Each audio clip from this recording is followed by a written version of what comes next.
আসসালামু আলাইকুম, কেমন আছেন আপনারা সবাই? চলে আসলাম আরেকটি নতুন ভিডিও নিয়ে।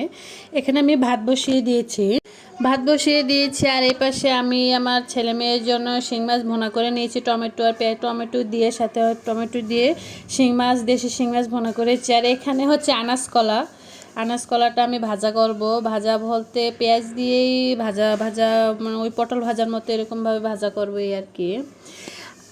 গতকালকে উত্তরাতে যে দুর্ঘটনাটা ঘটেছিল এটা অবশ্য অনেক দুঃখজনক। যে মারা তাদের সন্তানদের হারিয়েছে শুধু তারাই জানে যে সন্তান হারানোর বেদনাটা কি। এটা কোনোভাবে মেনে নেওয়া যাচ্ছে না যে একটা শিক্ষা প্রতিষ্ঠানের উপর দিয়ে কেন প্রশিক্ষণ বিমান তারা ওড়াবে।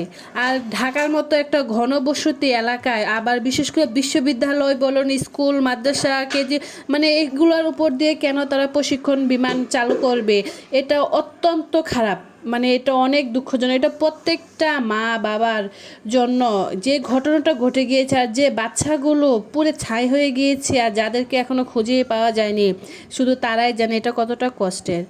আর যে পাইলট যে মারা গিয়েছে তার পরিবারের যে কী অবস্থা এটা শুধু তারাই জানে। সে বিয়ে করেছে, বেশি দিন হয়নি, তার বোর এখন কী অবস্থায় আছে বলেন। একবার চিন্তা করেন, আমাদের বাংলাদেশ, এটাই আমাদের বাংলাদেশ। আর এই দুর্ঘটনার মধ্যে ব্যবসায়ীদের অনেক লাভ হয়েছে। 2 লিটার পানির বোতল কিছু কিছু দোকানদাররা 600 টাকা বিক্রি করতেছে।